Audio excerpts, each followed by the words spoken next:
Welcome to Season 2 of Solopreneur Success Strategies. This is Jane Gardner, and we are going to be talking about home business startup. And we're going to be talking about starting, running, and growing your own home business, whether offline or on. Monday is all about mindset, of course. Tuesday is all about starting a home biz. Wednesday is about selling, sales, and your customer.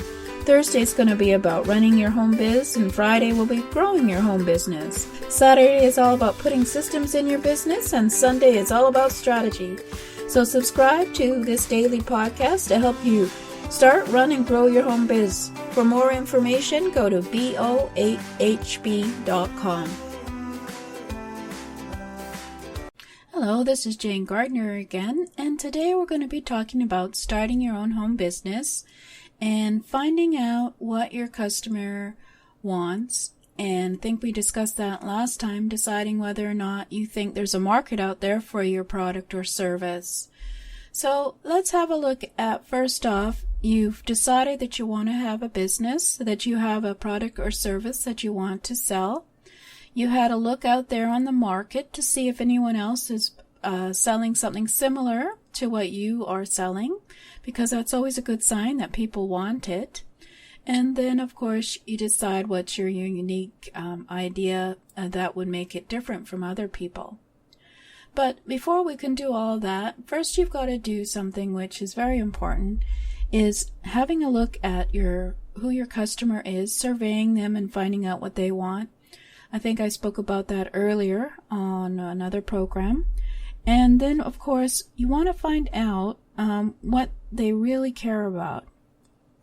So here's a secret that you want to know, is that that you find out usually that your customer don't really need your product or service.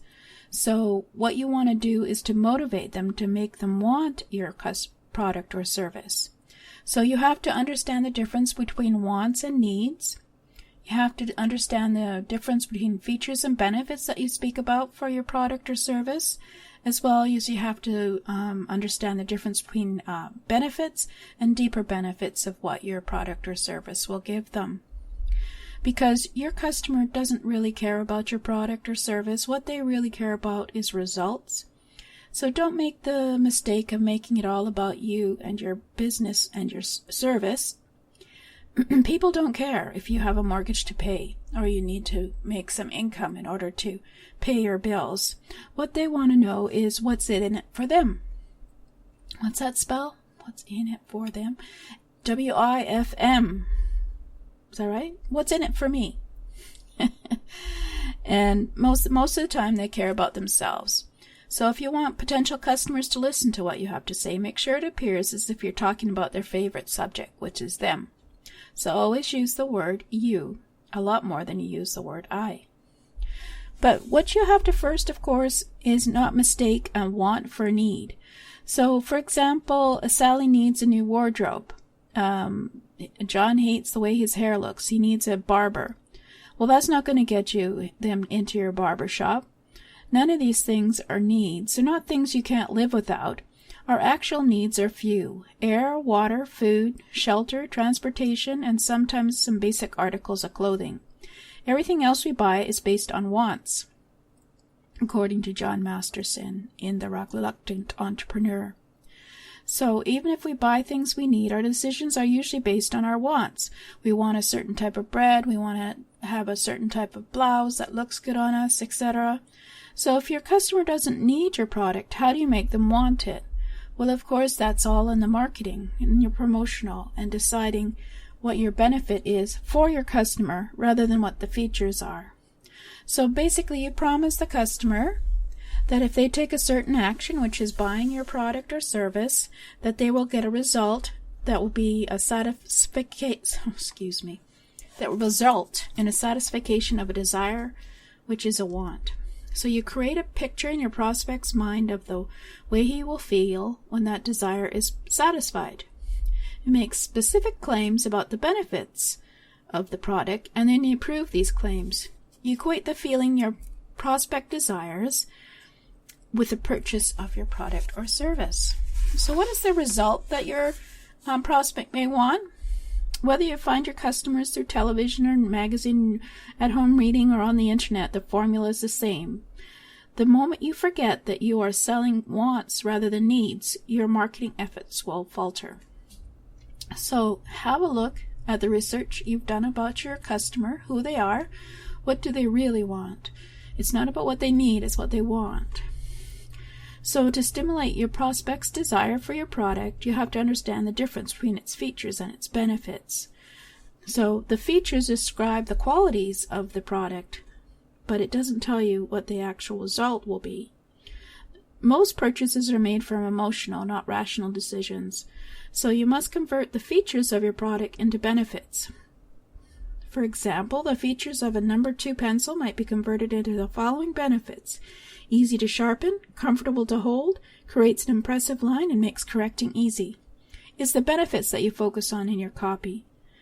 The difference between benefits and deeper benefits? Well, have a look at what your deeper benefits are for your product or service. Basically, your target customer, why does he want sharpening pencils to be easy? Well, you have to think about your target customer, and you have to go deep into the demographics about your customer, where they hang out, who they talk to, what the culture is that's in them, around them. I know that for engineers, a very mechanical pencil with the correct number 2 lead, and it's his favorite one that he holds, and he's upset if he loses it. This is a very deep benefit that can be important to a person, such as an engineer. I know, because when my husband loses his pencil, he gets very annoyed. It's just one of those things. Anyway, so you have to think about what is the deeper reason for why they want to be more productive, for example. Do they want to have a better home? Do they want to have more friends? Do they want more salary? Do they want to go on vacations? Do they want to impress their friends? These are some of the reasons that may make a person make a decision on why they would buy a product or service. It can be also just cultural reasons that people want to buy a certain product. For example, a Lexus car is known for being expensive, but it's also known for being the best. And then in certain cultures, it is almost mandatory for them to buy a Lexus if they can, in order to have the status that they would in their culture.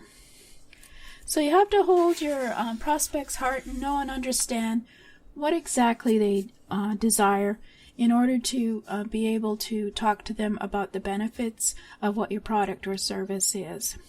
So if you can have a think about that, that will help you also to think more deeply about your benefits for your product or service, and how you can create copy that talks about some of the benefits. For example, a mechanical pencil that is dark and has a sharp point and doesn't tire from great pressure will be of a great desire to an engineer, or used to be in the old days when they were doing drafting. Certainly for me, when I was drafting, it was a desire to always have a very sharp pencil.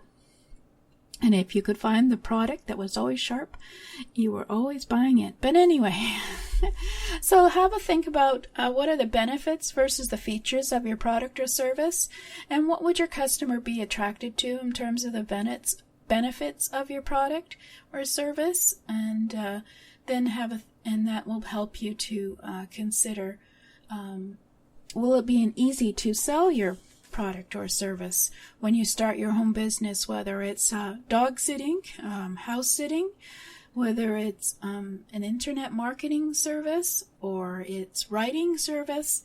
Just remember, you always should have your customer in mind and what they want in their life, in terms of what will be the results that you give them in your business that will help them to be either more productive, save money, save time, be more prestigious in terms of their culture, all these kind of things you have to think about when you're thinking about starting a home business and who your customer is.